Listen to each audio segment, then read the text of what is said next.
You can have Killed me. players like that are not necessarily in the best of shape, but have fantastic hand-eye coordination and shot-making ability, like the opponent Quentin was talking about. And squash, that does not exist. You look at the top 10 squash players, there is not an ounce of They're fat wiry. on the bicep. One of the best players in the world, his quads are just like completely sculpted. Paul Cole? Right. Yeah.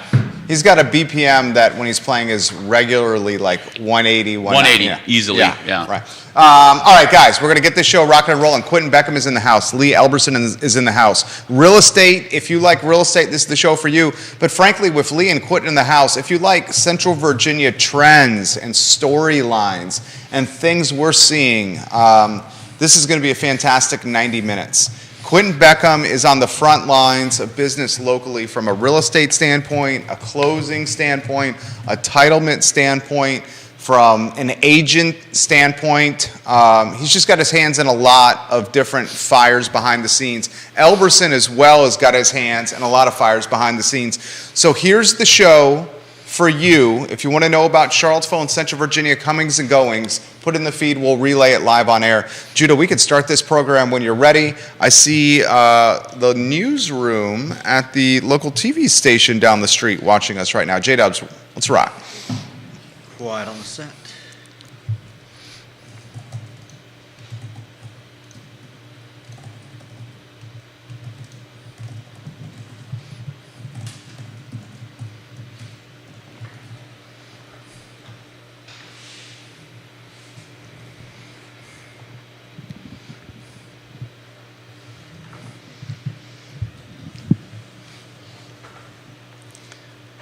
Good Friday morning, guys. My name is Jerry Miller, and welcome to Real Talk with Keith Smith. Thank you kindly for joining us on the I Love Seville Network on a show today presented by Keller Williams Alliance. KWA, baby. Get ready to see the godfather of KWA today on Real Talk with Keith Smith. Lee Elberson also in the house. The show is dynamic. You, the viewer and listener, can join us in the discussion and shape it by offering comments and perspective. Judah Wickower, props to you, my friend. It's Friday. It's payday. It's beautiful. It's payday. He loves payday. It's my favorite day. Lee Elberson, we'll get him in the mix, the CEO of Claiborne, one of the partners of 8 Hats. Quentin Beckham, when I introduce you, if I had to introduce you professionally, I'd be here for 10 minutes. This is how I'm going to introduce you. You're just a cool guy, an all-around A-plus guy, because the titles professionally are long and plentiful, my friend. It also rules out all the people that help me with that stuff. Like, it makes it sound like it's about me, and it's really more about them. I like his approach. It's a great leadership, man. I know. Just talk about the people that help you. That's That's why QB is the QB. That's why he's QB. That's why he's QB. All right, gentlemen, this is my favorite part about having you on the show is I get to talk less and I get to adapt to you.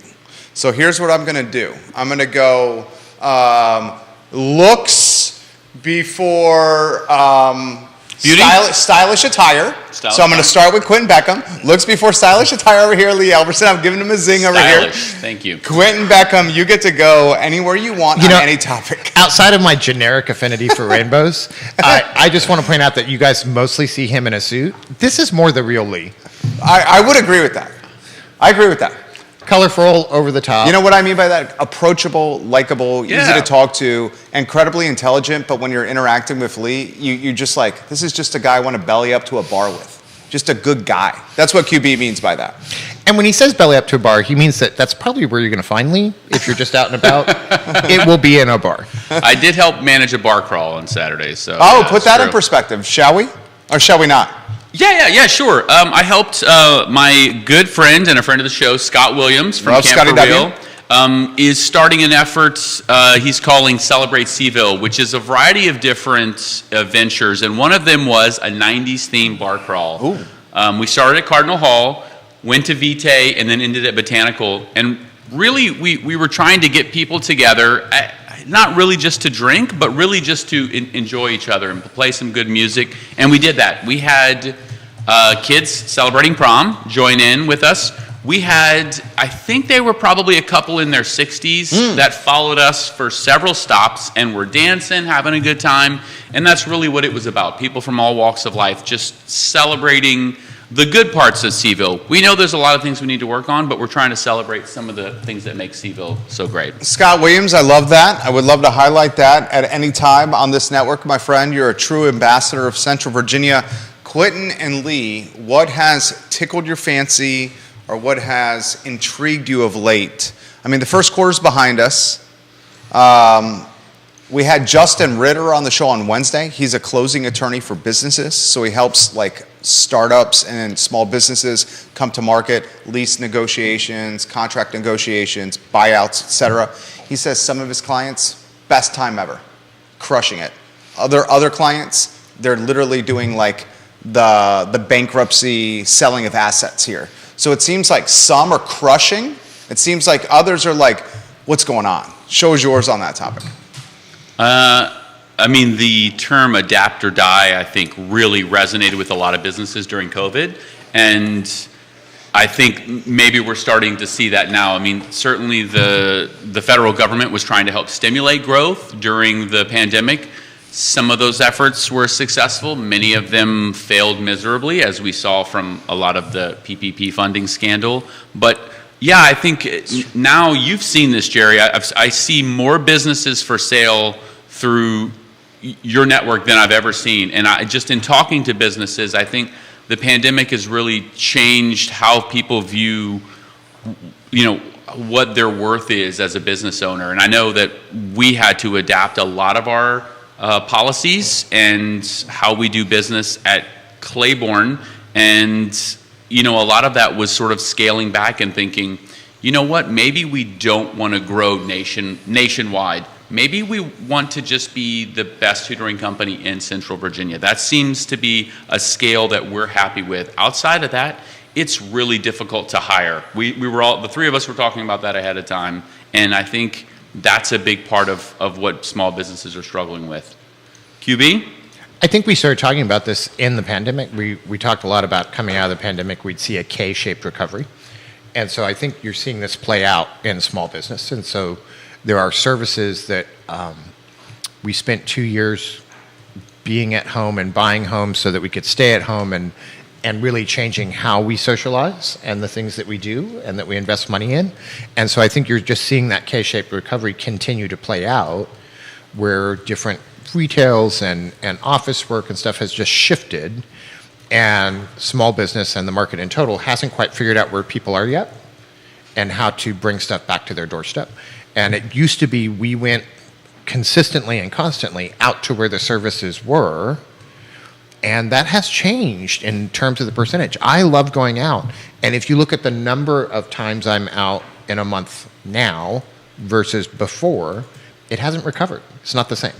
Some of that is because there's fewer options, or those options are more crowded, which I'm happy for them that they are. But I think we're going to see this continue to play out for a while now. And I wonder if the cat's out of the bag and it'll never really, I mean, you can't change that, and now it'll never really recover to pre-pandemic. And we shouldn't expect that it should. This is what the adaptation should include. And if you look back historically, it's not big rises that accelerate change, it's big drops. So whether it's economics or social change or whatnot, it's usually a big drop that accelerates change as opposed to a big rise. And so I think we're coming out on the tail end of that. We're facing a recession in the last half of the year. It's probably already started. Yeah, and 100%, 100%. And there's just a national stage and a local stage that is new to most of the world and most of the people that are within 5 miles of us. And so I think we're still seeing that change accelerate as people find their new niche. Help me understand this. I love you guys because you have your hands, like I said, in a lot of stuff. This was the Q1 report. You were the former president of CAR, all right? We got $86.3 million in sales volume. We're lower for Q1 this year versus last year. How do we characterize the health here? Is this healthy, this market? And what we saw last year and the previous year, just this COVID anomaly? Like, is this the normal market, what's happening now, Quentin? 200 less units sold year over year? Yes. More about prices than units. So if you look at in the first quarter of this year versus last year, prices in the city of Charlottesville the median price is down 8%. And in the county of Albemarle, first quarter this year versus first quarter last year, the median price is down 4%. The median price across all markets, when you weigh in Fluvanna, Greene, Louisa, Nelson, is It's up, right? It's about even. Okay. It's up a little bit. Let's call it couple percent or something? Couple percent. Okay. It's up a couple percent, but it's about even. And so what we're seeing is a correction. If you trend the housing market over 50 years, 40 years, 30 years, the sustainable gain is between 2 and 3%. And every time we pop over 3%, it has a peak and it drops back down and comes back down to the 3% trend line. And that's what you're seeing happening. You know, in some ways, we had a bigger jump in Charlottesville and Albemarle County in prices, and now we're seeing the bigger decline, bringing us back to normal. Median across the country is 1.7% down, and this is the first time prices have dropped in since, I want to say 2016, maybe earlier than that. It's been a long time since median price points have come down. Your thoughts on this? Yeah, I like to always look at things in Charlottesville and try to understand if it's a global trend. And so I was in Louisiana a few weeks ago, visiting my mom and my sister, and we were looking at houses for my mom to move into. And while the housing prices are definitely much cheaper, brand new 3-bedroom, 2,200 square foot houses you can get there for $210,000. I remember thinking, goodness gracious, that is so cheap. And the realtor was like, this is pretty expensive actually. She was like, we have low inventory and high interest rates. She was like, this, we have a housing crisis in Lafayette. And I'm thinking, this seems like this could be a global trend. And she told me that, you know, the housing affordability nationwide has basically been a problem since the 80s. Quentin, can you put that into perspective? Is that true? It's been a problem since the 80s, but it really accelerated as we led up to the crash. We've underbuilt homes for a long time, and that margin has done nothing but grow. Real quick question. When you say underbuilt, it just hasn't kept up with population growth, right? We haven't built Right. enough houses for Right. the population growth. Okay. I mean, depending on who you talk to, we're what, 3 to 5 million units nationwide under inventory? Nationwide. Yeah. And we're probably a good 60 to 100,000 in Carr and its surrounding footprint. That's a boatload. You know why that's a boatload? We had 45 days ago, UVA say to us, and I'll get to the comments here. 45 days ago, UVA said to us that the Biotech Institute, the new one, 2,000 to 3,000 new people coming to this area. 6-figure jobs, 24 to 36 months. So we're under inventoried and we have jobs coming. I want you to put in perspective how that could potentially impact classroom, academic performance, drive, achievement, everything in that space and spectrum. Yeah, well, it's let's see how to paint this in a good light. It's going to change the demographic because what you're really doing is you're injecting resource-rich students into the classroom, which is going to further exacerbate the achievement gap. Most likely, the types of clients who are going to come in at really high-paying jobs are going to opt to put their students in a new community in an independent school. They're not going to roll the dice in public school. I actually know, won't disclose the names, I know a couple of individuals who work at independent schools who are now going to opt to put their children into the public schools, either Charlottesville or Albemarle. So I think that as a nationwide average, our public schools are actually doing better than nationwide. Just as a local community, we've seen Albemarle and Charlottesville decline in terms of their performance year over year. And so I think somebody coming new to the community might hear that and think, oh, well, you know, I'm not going to take my chances. So I don't think it'll change it as much as you think. That if they do decide to put their students in the public school, it's going to make it more difficult for under-resourced families to perform in the public school setting. How much of that do you think is a temporary after effect of the pandemic? A lot. He would know the best.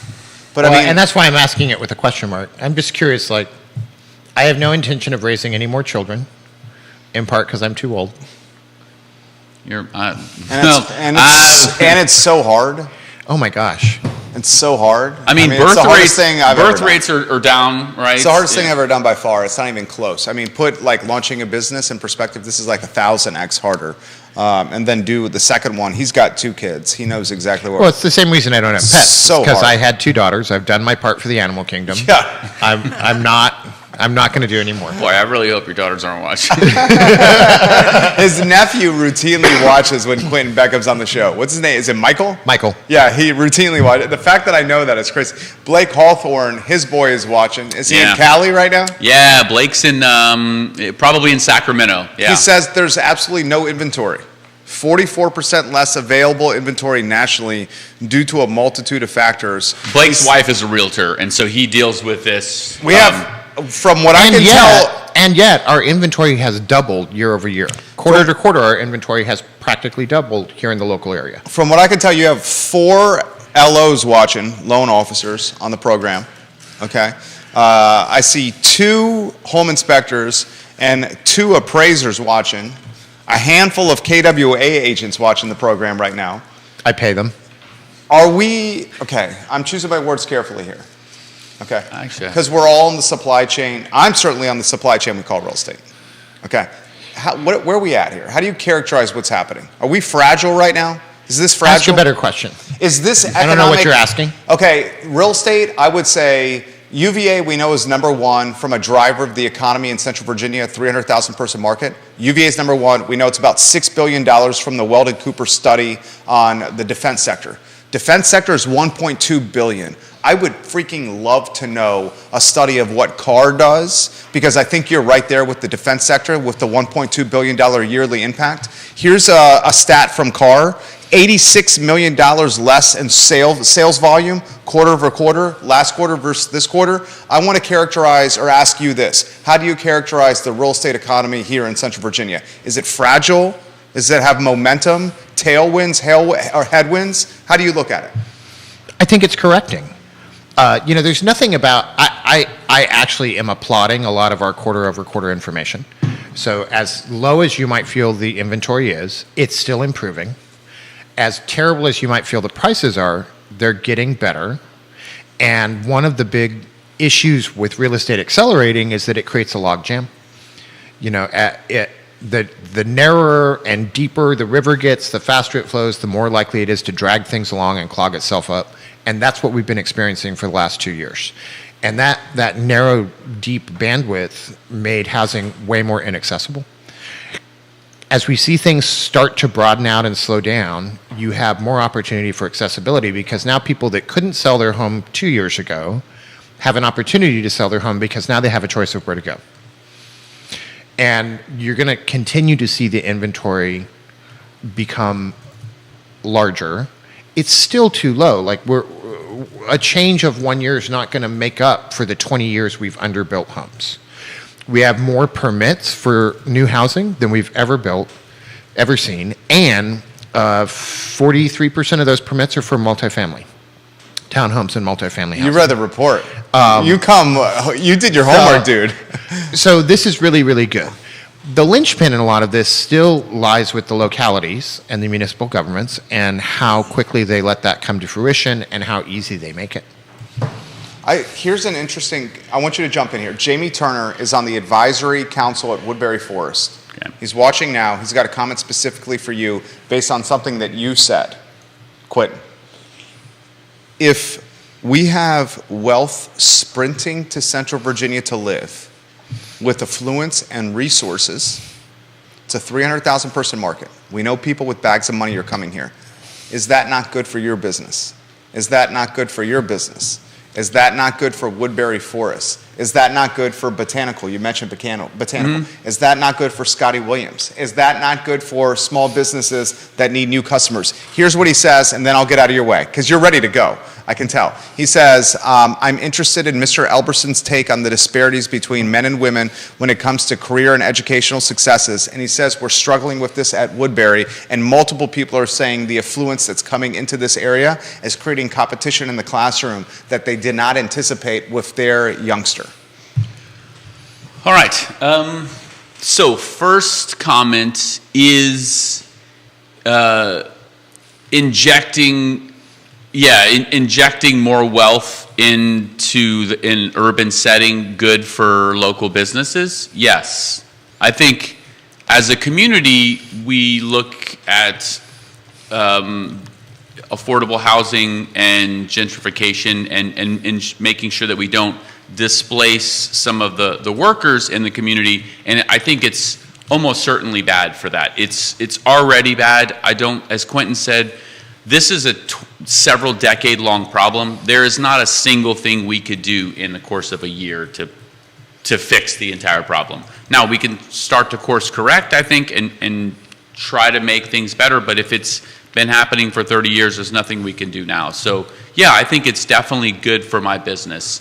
If more people are doing tutoring and test prep, that is probably a good measure of how people feel about the economy. Tutoring is a discretionary expense, right? If people are spending on that, they probably either feel good about the economy or they're immune from economic downturns. I guess there's certainly some individuals that would be good for. Inside of the classroom, students with more resources are always going to do better. We talk about this all the time. How do you bridge the achievement gap? How do you make a test that takes resources out of this? I think that's impossible. A family with resources is always going to do better. If I tell you, hey, Jerry, let's say I give you $20 million, what are you going to do? You're going to dump a heavy portion of that into your kids, making sure that they have as many opportunities as possible, right? Well, I don't mind even saying this, and I'll throw it back to you. Our son is a rising kindergartner, and this summer we're fortunate in that once a week for 45 minutes, he's going to work with a third grade teacher who, I'm not going to say who it is, retired from private school teaching and now runs a tutoring business where she's charging $75 an hour to work with kindergartners, first graders, second graders, and third graders. And all she does is do that. Yeah. She's like, I don't want to do teaching anymore. I want to do $75 an hour and work with these kids. He's going to do it once a week. And as your kids get older, if I said, okay, well, we're not going to do standardized testing anymore, are you gonna just put less resources? Are you going to go out and buy a new car? Or are you just going to find other ways to resource your kid? Of course. So I think that it's going to be more competitive in the classroom, and from a capitalistic mindset, that's a good thing, right? Great. Then the system will equilibrate, and the students who are supposed to perform better will perform better. But research has shown that the more disparity that you have in resources in a classroom, the harder it is to make progress, because the teacher is trying to teach to within one standard deviation, and the farther that's spread, the more content and the more difficult it is for them. Because on either end, somebody's either bored or left behind. Yeah. So it makes it much more difficult, especially at a place like, Woodbury Forest. You'd think, wow, all these families have resources, but that's not the case. Woodbury Forest offers scholarships, and parents think Woodbury Forest is a great school. Let's spend all of our discretionary income to send our kids there. And some billionaires may say, we'll send it. I like the campus. It's a beautiful campus. It really is. It is a beautiful campus. Looks like a college campus. Yeah. You see helicopters landing at Woodbury from time to time, dropping students off legitimately. Yeah. Legitimately. So I think that was a long-winded answer to say, yes, it's good for the economy, good for tutoring business, probably not great for classroom settings, either public school or independent So I'm going to push school. back on your economy sentence a little bit. Okay. Because I think as you talk about disparity in resources, disparity in economic stuff also has a problem. So Amazon just opened a fulfillment center over the mountain. Yep. Fishersville, I believe. Fishersville. Yeah. 200 jobs to start, leading up to 5. Hershey and Fluvanna is still trying to hire people. And we do have these mainstays of economic flow with UVA and government contractors and military and INJIC and that sort of thing. Those only create the potential for growth. They don't necessarily create growth, because no matter how much money you make, I buy expensive cars, but it's still only one car from one dealer, in town. I have a house, I buy one mattress, and I buy 2 pillows, and 3 pairs of jeans will do me. If You really, frequent a lot of establishments. You go to restaurants. You spend a lot of time. I do, but it's still only me. It's still only me. And what's true nationally is also true here, in that if you want to have a thriving economy, both local and chains and everybody else, you need a strong middle class. Because what you need is a volume, right?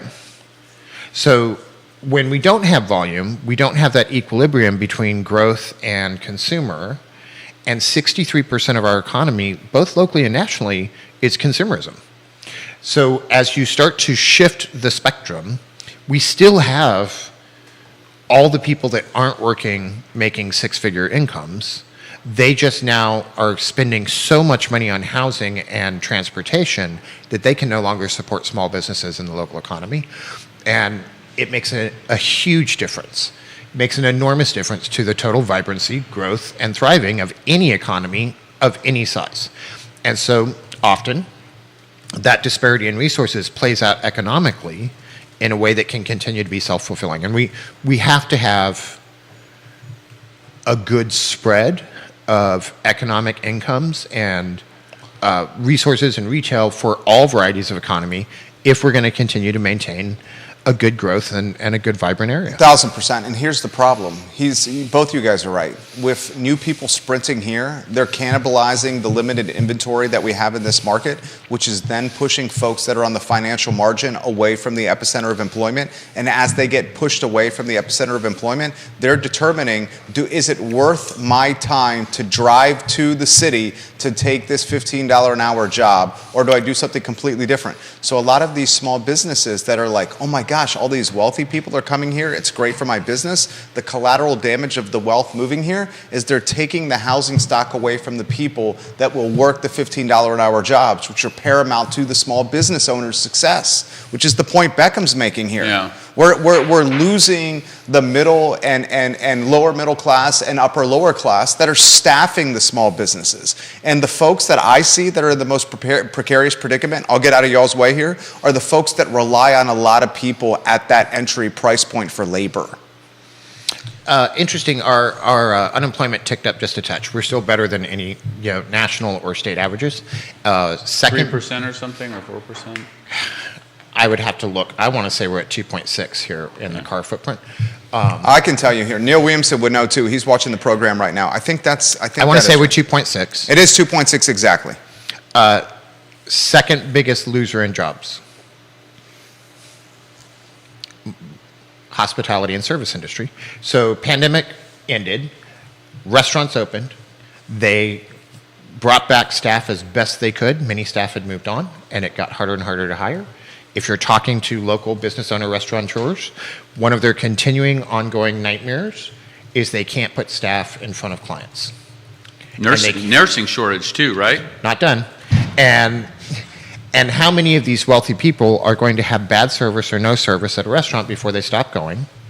And if you were to track the gains in this, let's just talk about restaurants in Charlottesville, lots of return to work and gains post-pandemic, way fewer restaurants. And not many prospects for them reopening. 1,000%. In fact, more closing soon.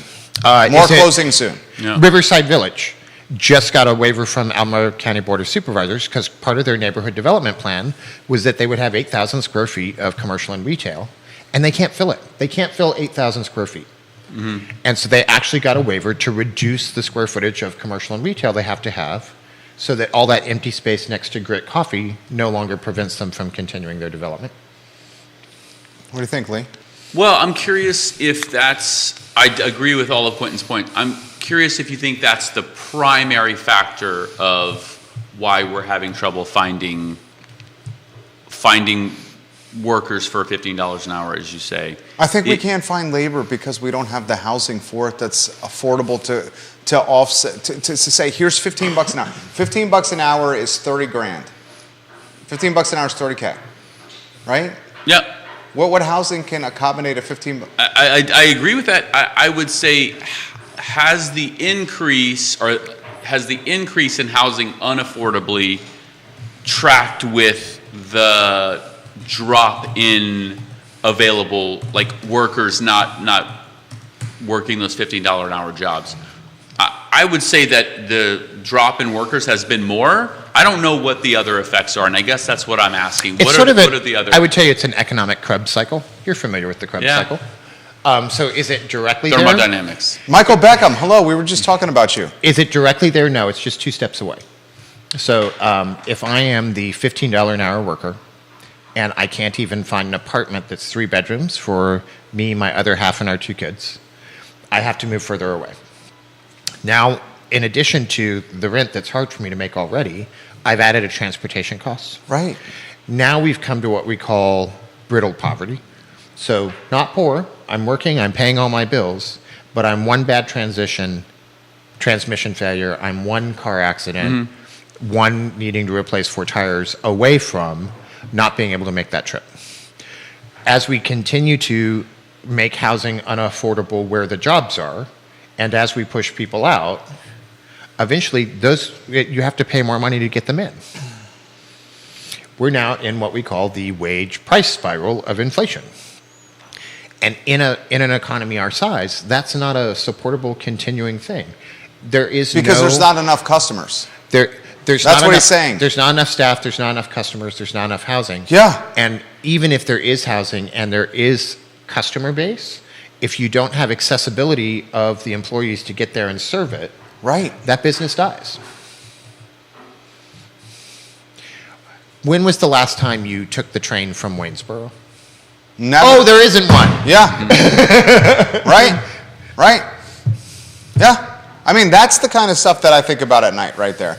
Because we service small This businesses. is what you think about at I night? do. I know. It's so heavy. I know. My wife is like, stop thinking about this. This is I need her phone number. There's got to be a way to change what you think about at night. Help me. Please help me. I talk to people professionally about this. Throw this to you here. If some of our favorite places do not get the staff to keep their business alive, they're going to have to pivot in some capacity. Some are going to close. Others are going to figure this out.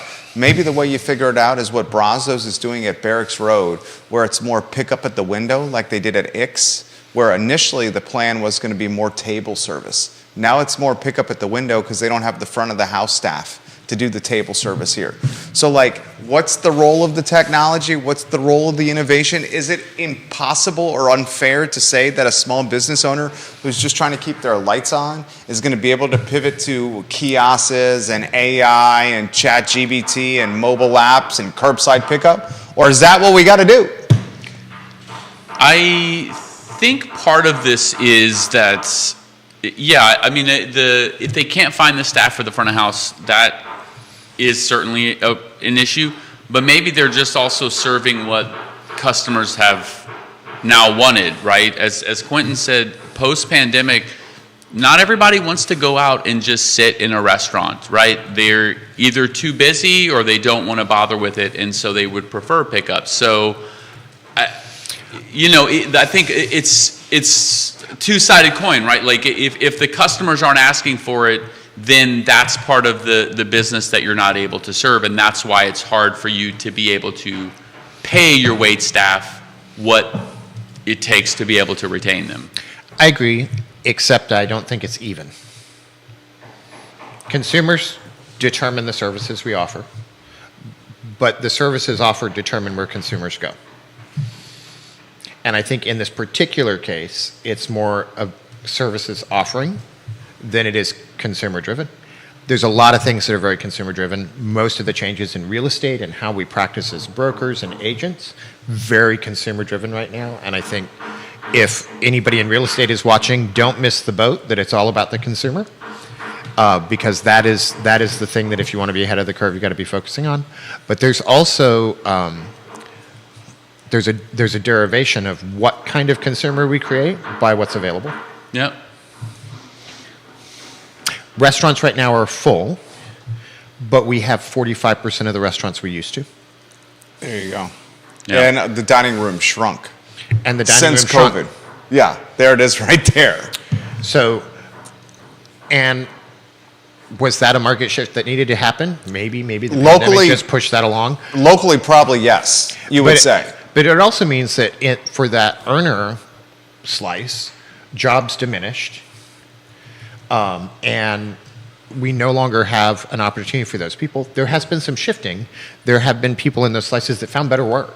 Things that like, there's been the teachers that have gone to tutoring. It's better work. They don't have to deal with all the BS that it means to be a public school Bureaucracy. teacher right now, where everything is a hassle and you got to watch every word you say and be super, super careful all the time. I would hate to work in that environment. It would feel like being an elected official. Tough to find even elected officials now. Nobody wants to serve on the school board. That's So there has been some shift, but I would wager that people that you're looking to hire don't have that hard of a life in the job that you're trying to hire them into. I mean, they have to tolerate you, and so we know there's that. But Lee's very likable. But- I was about to say, I would ask you to. Your beautiful ask wife someone- says, "Great shirt, Lee." Yeah, she Oh, pick it out. Alex. She's Yeah. watching right now. Yeah. Judy Savage Jones says, "I'm watching." She's a retired KWA. Judy, Kim Cornelia Spitz Miller. Michael Beckham, hello. Michael Sargent, hello, and welcome to the program. Got the weekly newspaper on the program, watching the show here. So, gentlemen, I'll throw this to you here.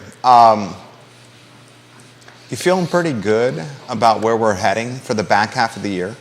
We're May 19th, right? We're at the halfway marker. Man. Are you feeling, this is where the bear sometimes comes out. I think he's playing the role of the bull, Quentin Beckham. I mean, he dared say the R word, so he's even the bull isn't feeling too bullish. Are we talking our word now with teams, with our teams and the people we encounter? Or as people say, Central Virginia, UVA, Charlottesville, protected from the R word here?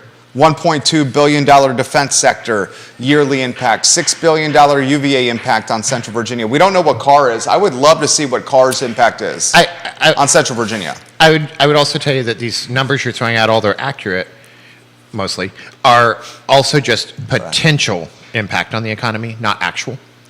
And we still, I still want to push back that large sums of money Yeah? are not good indicators of how a local economy is going to do, because what happens mostly with large sums of money, they sit there becoming larger sums of money.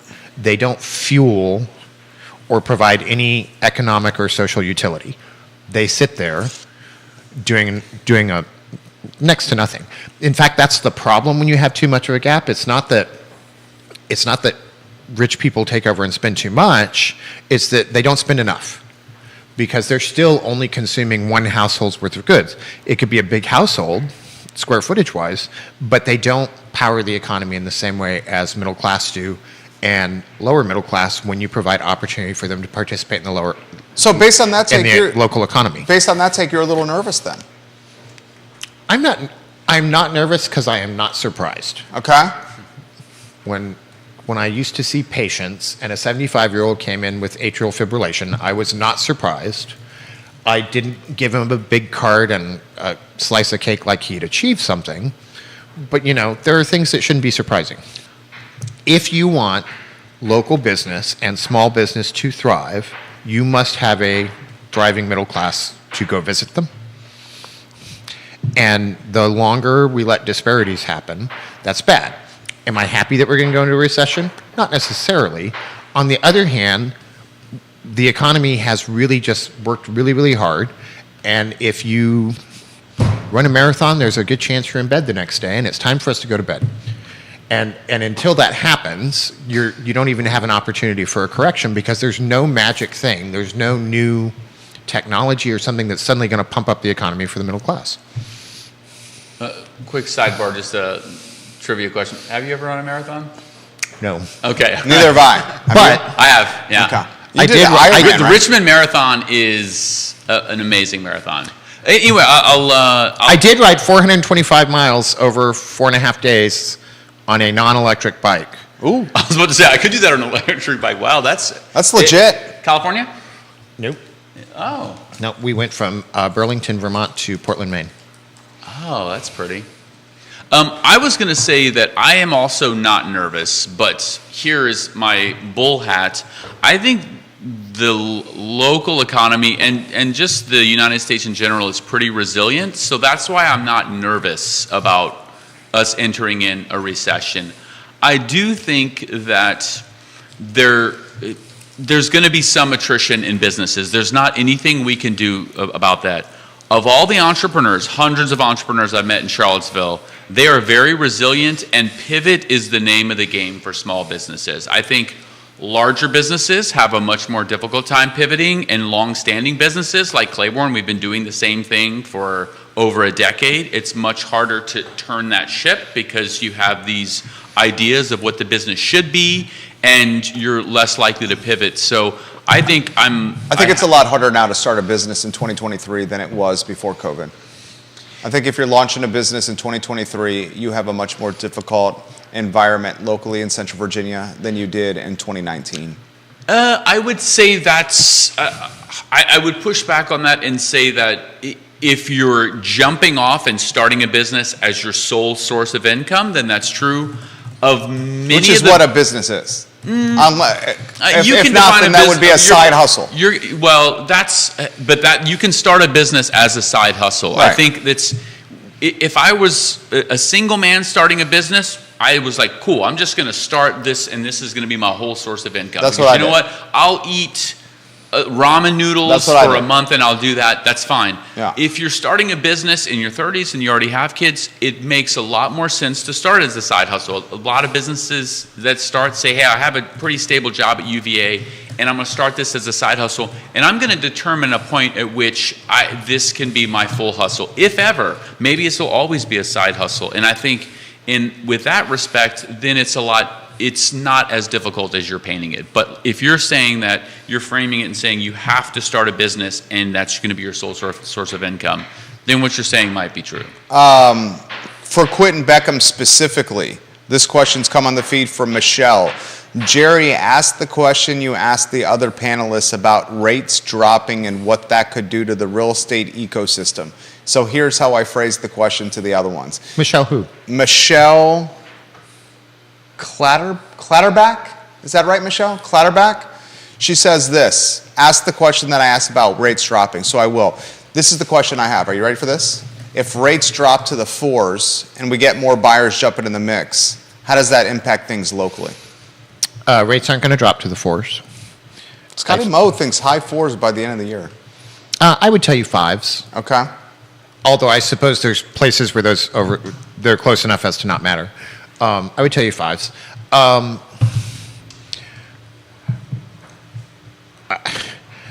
I think inventory is still going to be the restriction. So even when rates were 2, what was the price?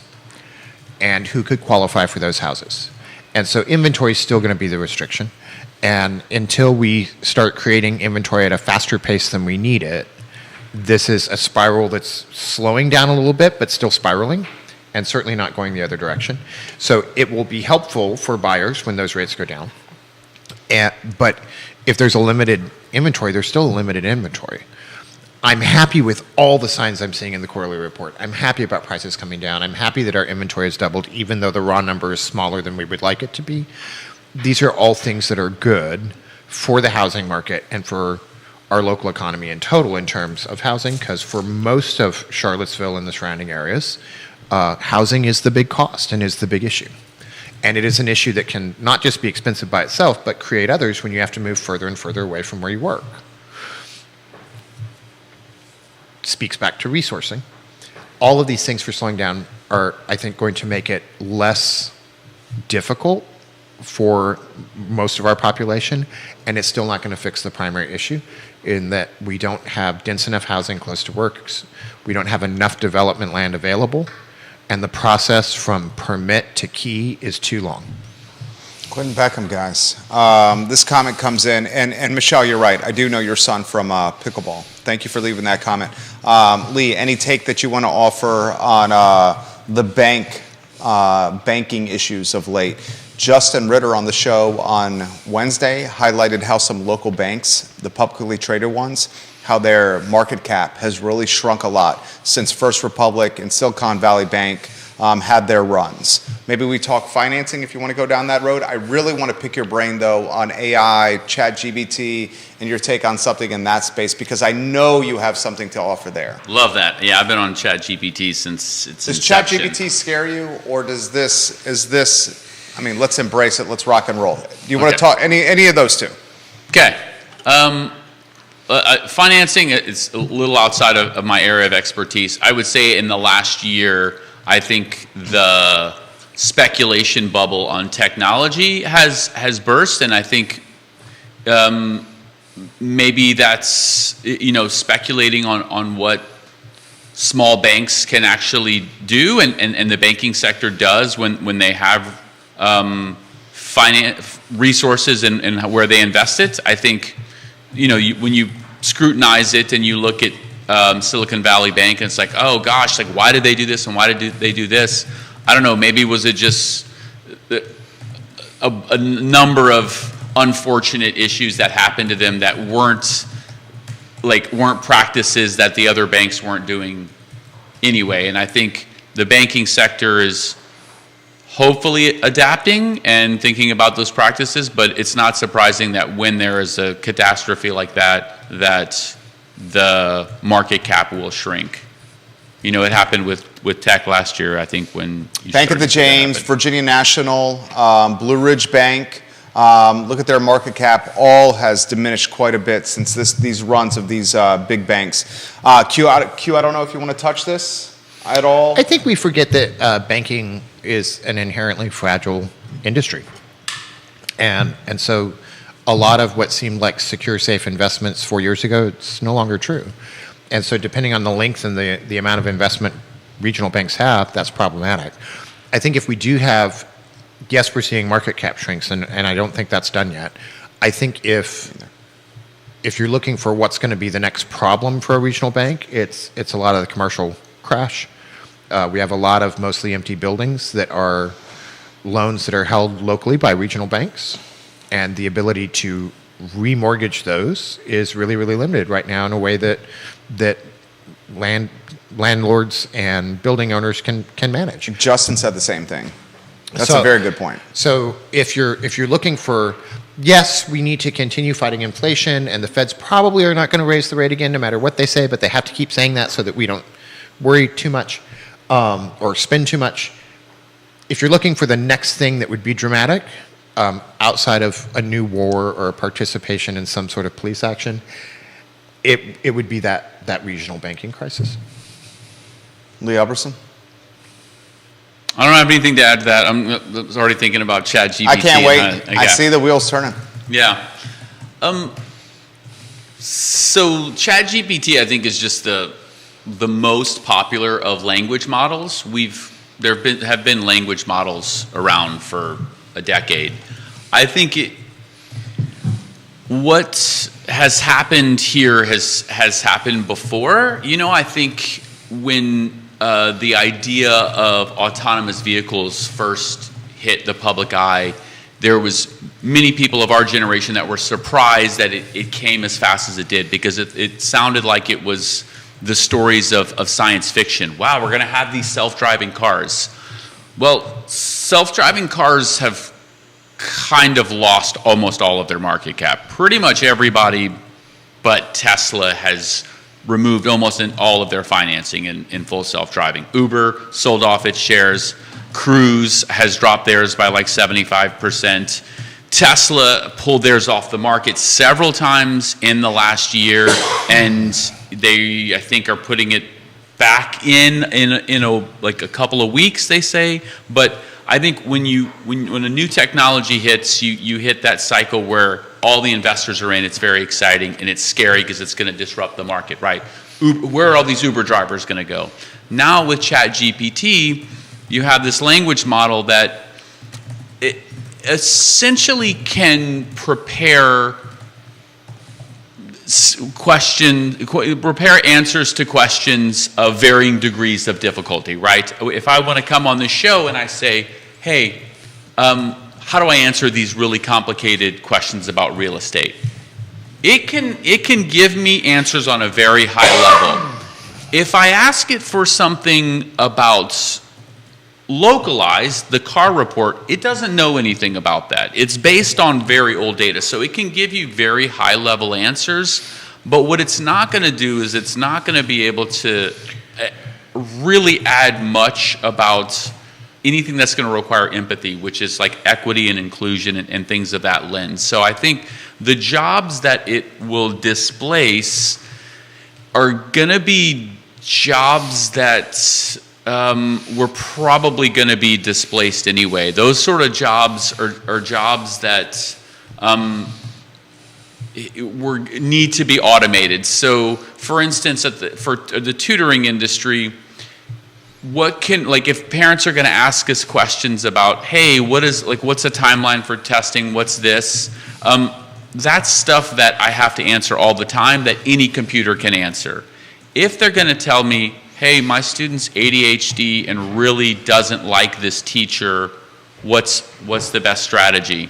That's going to require some empathy. And so I think that those sort of, any job that requires empathy is not going to be easily replaced by a language model.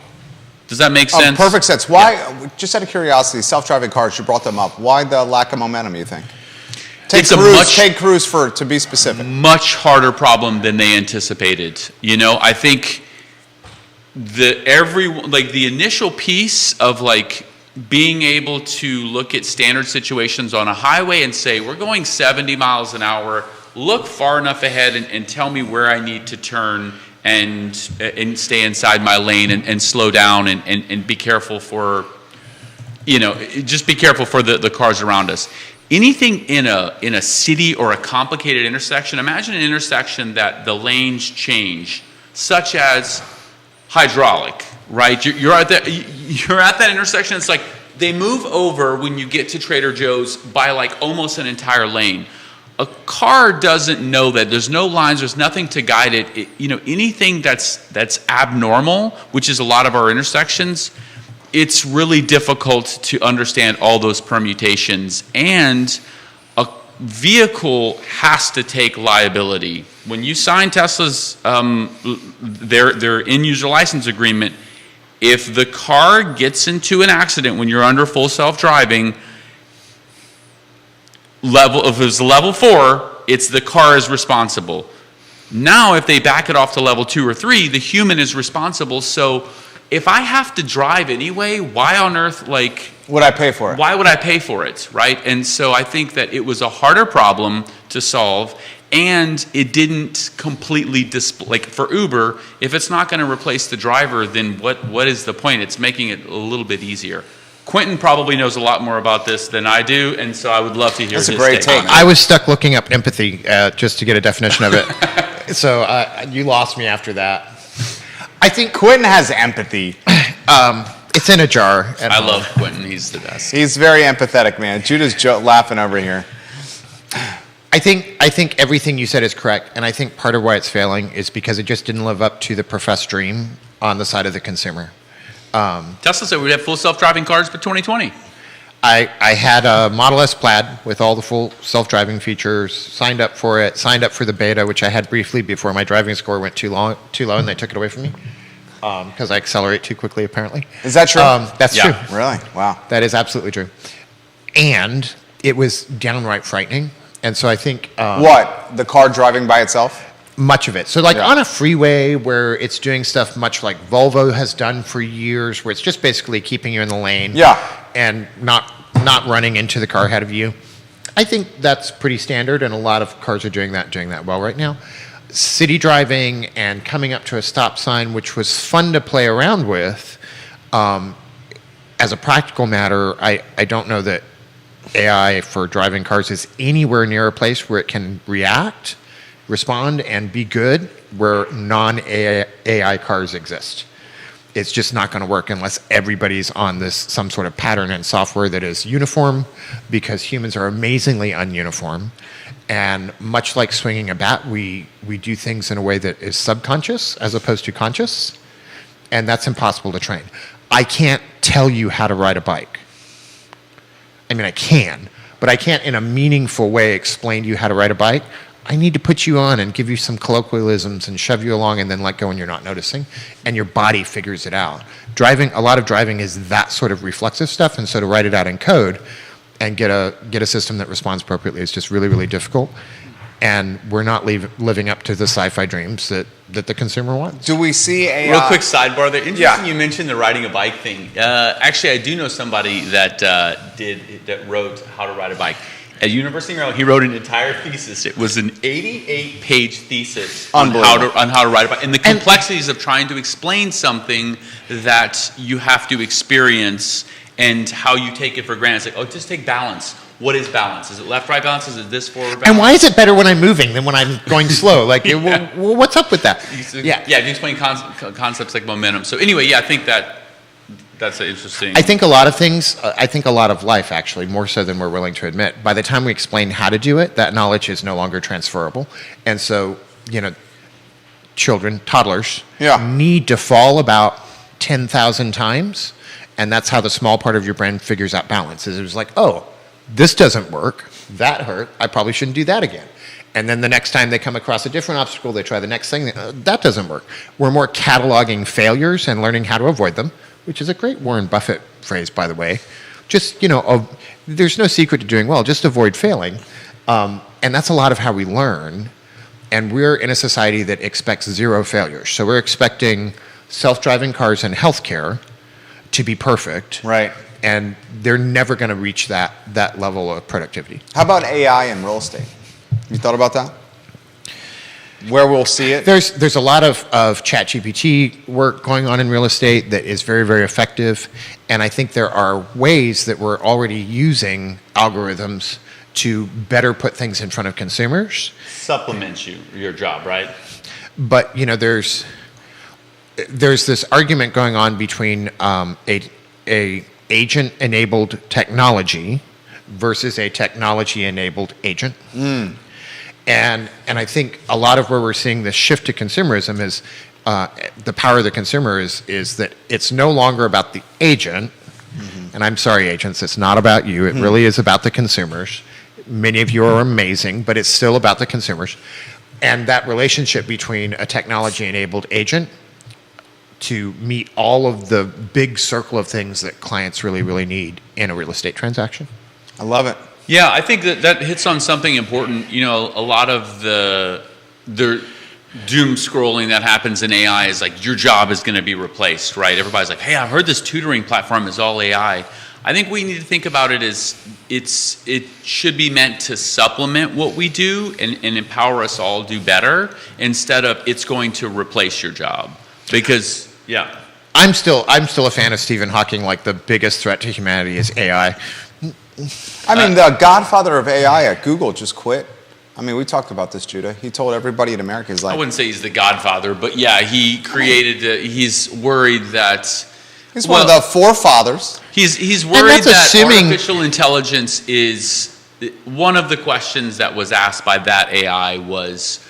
Will you consider my feelings when asking me what to do? Right? That's an alarming question. Now, did it actually have sentience, or is it just something that it knew would invoke a reaction amongst us? Right? You program this thing to just say things randomly. Maybe Quentin's car one time avoids an accident that no other human could have avoided, but maybe it doesn't know the difference between somebody walking across an intersection with a phone and somebody walking across an intersection without a phone, right? I think that there's so many different levels to this, and so I think some of the concerns raised by the Google AI programmer were a little bit alarmist. You thought alarmist? Isn't that the trolley lever experiment? You're in a trolley, you've got control of the lever, and how many people are going to die is up to you, but somebody's going to die, and who do you choose? There's many different variations of the trolley experiment. Wait, under what context are we using the trolley experiment for? I don't know, I just went straight to apocalyptic AI. Okay. And how do we... okay, so... And Sarah Forge, feelings, and are they made up feelings, or are they real feelings? Well, now that's another question for specifically how you want AI to make decisions, right? So... if you're in the car, does it hold the driver primary no matter what? Mm-hmm. At what point does it sacrifice the driver to save the children crossing the street? There's four people in a car, and there's somebody going across the street. Either it has to drive the car off of the cliff and kill all 4 people inside, or it has to kill the pedestrian. What should the AI do? Right, like that's part of the question. Okay, well, maybe you save the 4 people. Now what if it's just 1 and 1, right? Or what if it's 1 and 2, right? Is the AI not primarily responsible to its owner? So, and here's where humanity comes Is it in. not? All of us hearing this You're story, paying for the AI. Sure. Okay, now I want a way to achieve both. Oh. And I don't sitting think we behind the can do wheel, that. we immediately believe we achieve both. We don't like these parameters that it's one or the other. What's the 3 things you use the phrase often in remodeling? It can be fast, cheap, and what? What are the 3 things you can do, Judah? Fast, cheap, and bad. No, quality, speed, and low price. Yeah, you can have quality, speed, and low price with a project. You can pick 2 of them, Yeah. but not get all 3. Isn't that the same thing with the AI? this, I mean, I how think- can I the forgot AI? there's some principle that like you can have 3 things and you can only choose 2. I forgot what it is. Right. I mean, are we asking too much of the AI? I think so. Yeah. I mean, this is going to get worse, this conversation. We're all going to be like news cycle to death when it comes to this topic. We realize that, right? We got this a lot. So my wife bought a Tesla early this year, and Yay. some Which one? She bought a Model Y. Okay. So It's Wanda. Sort of It's the, right it's out the front. hybrid. So yeah, it's right out front. Okay. Her name is the car's name is Wanda. Wanda. Hello, people Wanda. keep telling me when they ask me about full self-driving, they say, "I heard a Tesla killed a person," and I say, "Yeah, that's probably the full self-driving has probably killed many people." Was your response, I heard a Chevy killed a person? Yeah, I heard a well, Ford or killed a just person? like statistically speaking, humans still are the primary cause of like Tesla per capita deaths. than full self-driving. Sure, So of course. I think it's progress, but it's it's probably related to why a lot of people get stressed out about airplanes. It's like, oh well, I'm not the one driving, right? Like when it's in somebody else's or something else's hands, it's different than when you're the person driving, right? Yeah.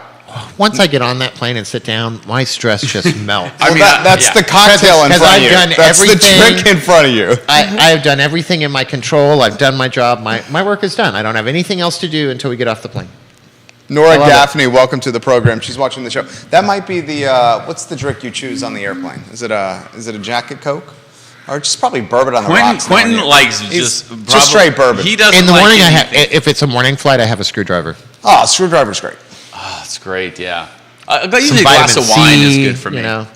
I mean, Yeah. that's the thing. When you have the Bloody Mary, it's like I'm actually eating vegetables here. And if you're really nice, they'll give you your bourbon drink and set down some unopened bottles so that you can just self-serve or take them off the plane with you.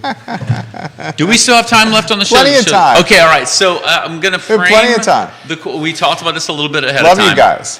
I had a client this week pose a question to me and say, "My daughter's very hardworking, but have you noticed that?" Oh God. Why are you're already upset about this? I feel like this is a good question. It I like opens this up a lot of question. good- We Okay. talked about this in the So pre-production she meeting. Said, yeah, she said, "Does it seem like millennials and centennials and the younger generation has a different work ethic than we do?" And I thought that was a good way to phrase it because it's not like they have a Worse or better? Well, I think the implication was it's a worse work ethic. Okay. But she said different. She was very diplomatic about it, and she said her daughter was very hardworking. And I said, yes, I think it's different. I know why. And I propose that there are 3 primary factors in my mind. This is my opinion. I think number one for the sake of this show Okay. is affordable housing. Oh. The American dream has changed a bit. It's not like you will work, you will get a house, you will have a family. Having a family, that much has changed. Divorce rates are higher. I think so. Affordable housing, number one. I think number two, part of working hard 40 or 50 years ago was, hey, you know what? I can go to college. This college degree will earn me more.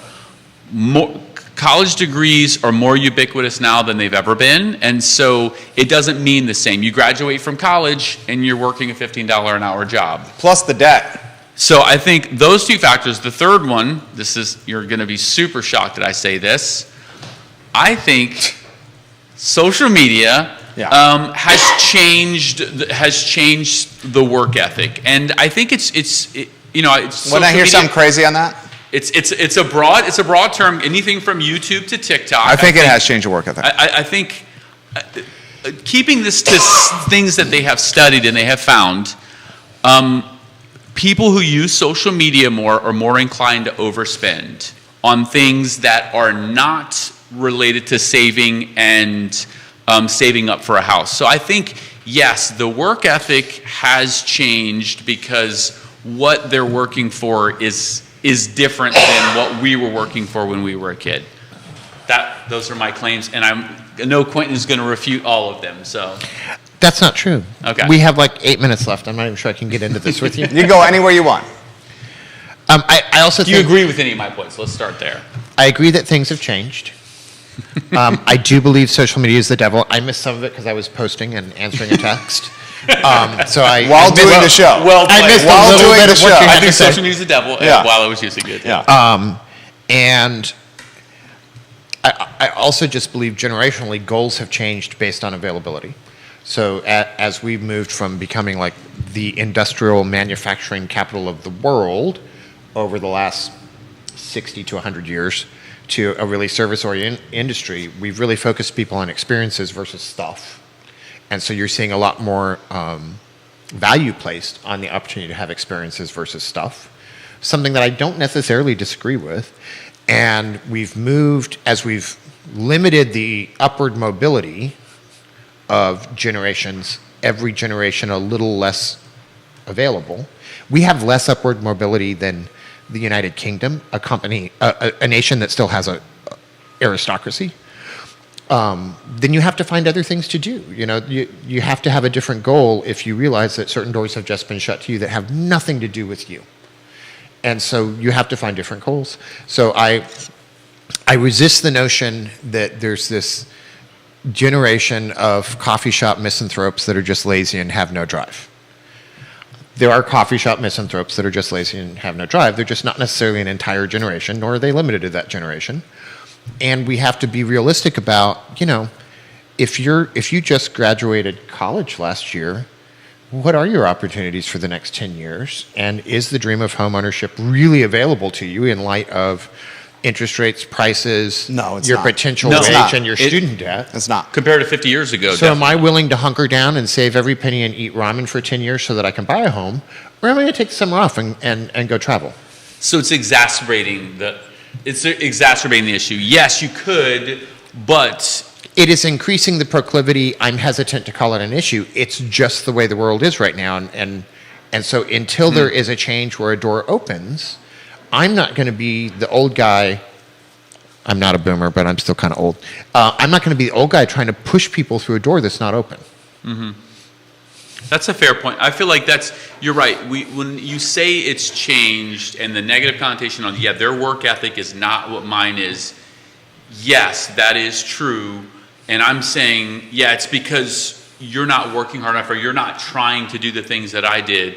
And I guess framing it in, it's so much harder that would I make that same decision now if I was being raised now than I would have 20 years ago? And the answer is probably no. I would. There's definitely different a different relationship between employees and the employer, but that relationship is also different from the employer. We were talking about this before the show started. Who do you know anymore that doesn't work for UVA, that works for one company for 30 years and retires and they take care of them the whole time? Those opportunities are incredibly more limited than they used to be. Mm-hmm. And you're often at a company... Is that the role of the employer to do now?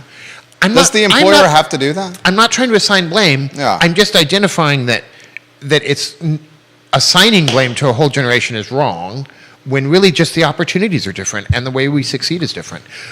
If there really was the opportunities of the boomer generation, would we have a gig economy? Would side hustle be a thing that everybody's interested in? No, there's a reason these things have changed. And it's not just because of some, timing quirk of what generation you were born into.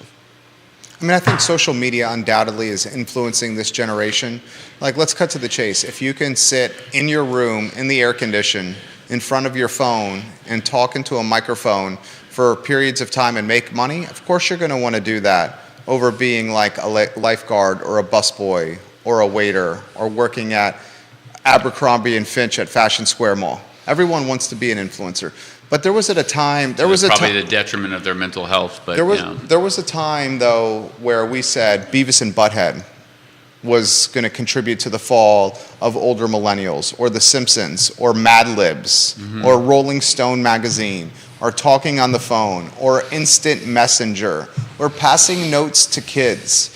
And social media is just the newest version of passing notes to your crush in the classroom, or talking on the phone for too long, or spending too much time on AIM, or reading Mad Libs, or Rolling Stone, or watching Beavis and Butthead, or The Simpsons. Yes, That's just what social media is. I think you're unfair. I'm going to disagree with that first. That's what social media is. No, I'm going to say that you're not categorizing those things correctly, because when you're passing notes in class, that's something you're actively engaging in. How's that different than a text message or a direct message or sending someone a selfie? Not necessarily a text message, although maybe the dopamine hit you get on a text message might be different. But I think social media and TikTok in particular is different because there's an algorithm now driving your behavior. There was no algorithm except for your own thoughts on engaging when you were passing notes in class. The algorithm was called hormones. How many times in sixth grade did you write a note that was a deep feeling, fly 6 states away, and hand it to a stranger? Never. It's not the same thing. Yes, I understand it has taken the place of a particular behavior. That's what I meant. That's Taking the replace. But it is not. That's today's behavior. It is not analogous to the behavior that it subsumes. A kid is getting in, this is a great topic. So like a 14-year-old is getting up in someone's DMs. Now I got to look up and know. You know, as opposed to sending a note saying I have a crush on you. Now I have a crush on you is sending a DM. I have a crush on you. Before it was writing a note or telling your buddy to go tell her that I had a crush on Jessica. Hey, Kevin, will you go tell Jessica I have a crush on her? Now it's getting up in her DMs. I would separate maybe the communication side, text message and direct messages to another individual that you actively engage with, from viewing like videos that you didn't actively choose to do that. That's I think what TikTok and Reels and a lot of these things are designed is like, you're not choosing it. There's absolutely no input other than you just keep scrolling, and the programs is trying to get you to stay on. It's incentivizing itself to get you to stay on for just a little bit longer. That's 100% true. It's addicting in a way that those other things weren't. I think social media is the aspartame of being social. You're going to have to put that in 7th grade vernacular. I mean, like, I know what aspartame is, and I like the use of it. Yeah, I think that's the first time on the show. It's brain cancer. it does, as well as some liver issues and other, you don't gain weight because your body can't process it, and so you just build up reservoirs of it till you explode.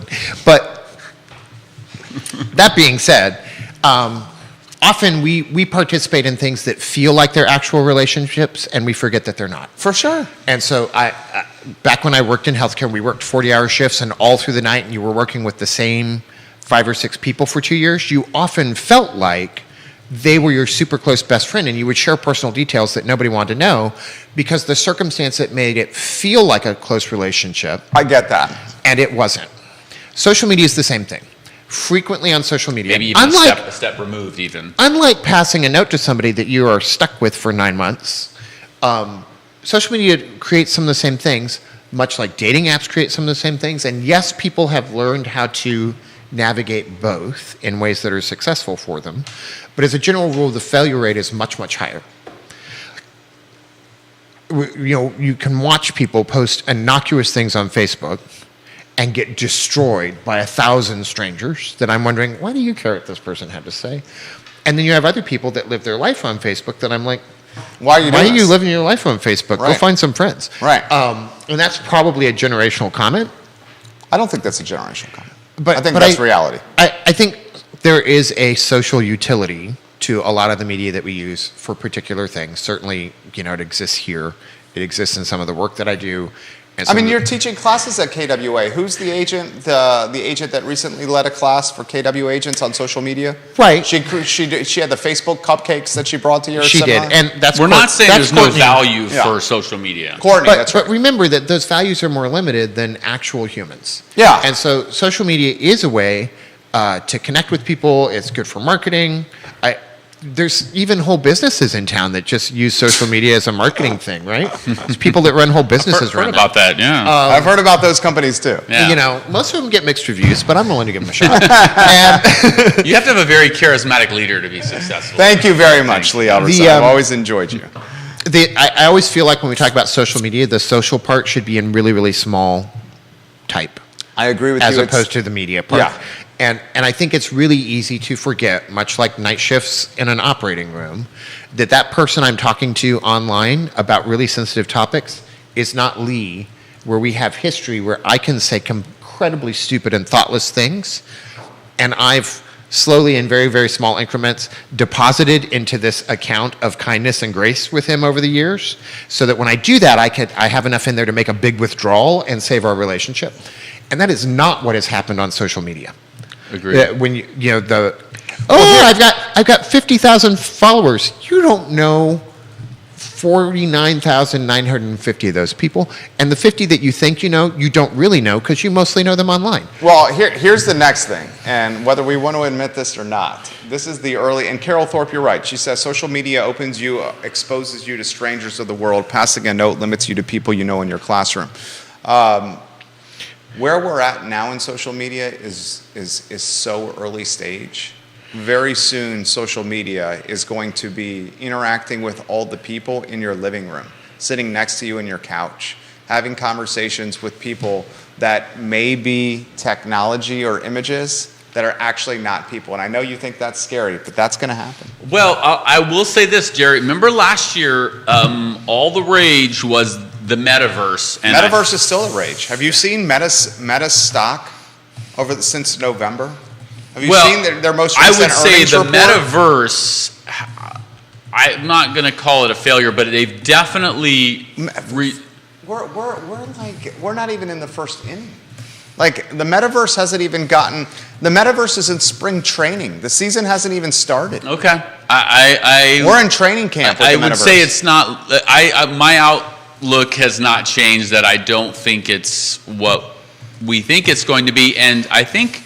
So TikTok was just banned in Montana, right? Like Montana. Just I despise TikTok. I mean, Okay. a social media app that's owned by the Chinese government should scare the bejeebus out of America.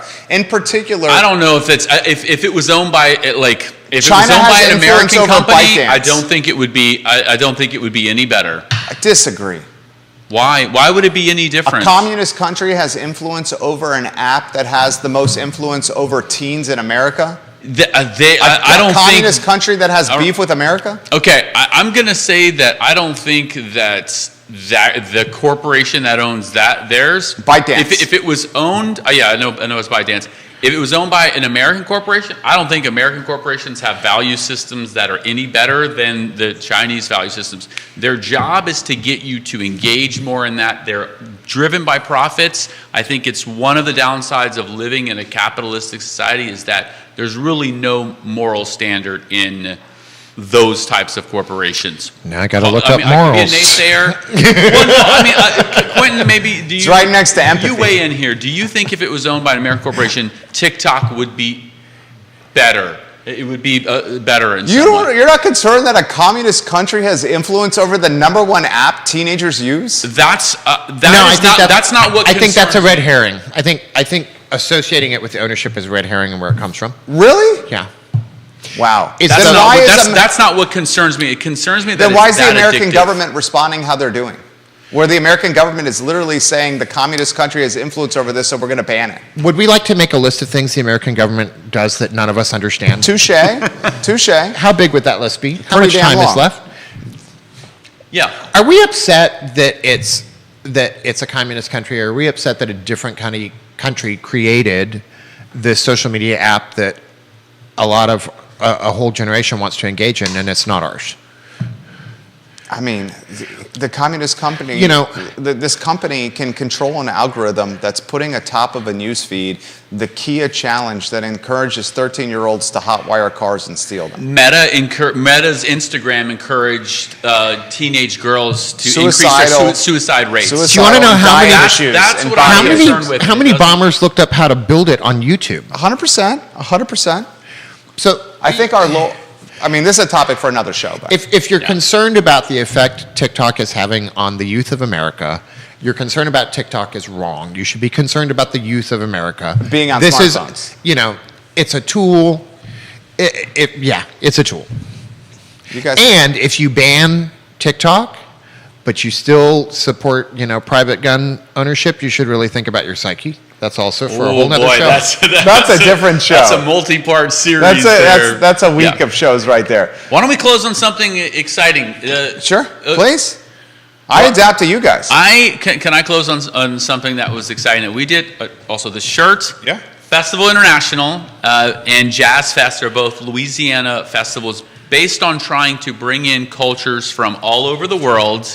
And I would invite anyone, if you're looking for a time to go engage in a very culture-rich time, skip Mardi Gras in Louisiana and go to Festival International. It happens in April in Lafayette every year. My dad was one of the people who helped found it, and it started in 1987, and they bring people from all over the world for music and artwork, and it's just a great place to be. And I will say that while I was there, saw less people on their phones than ever. So which is important to Lee. It's very important to me. It's one of my core values. So that's something exciting that happened to me. What about you, Quentin?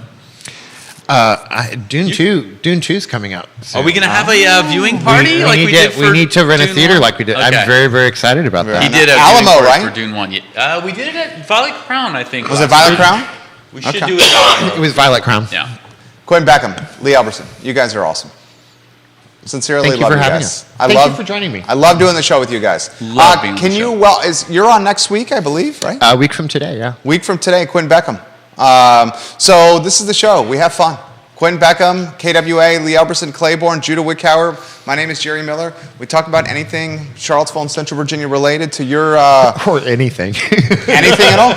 I know. I love it. The I Love Seville show, guys, in 50 minutes. Thank you kindly for joining us. So long, everyone. It was great. That's awesome. Yeah. You guys, come on. Oh, pollen is killing me.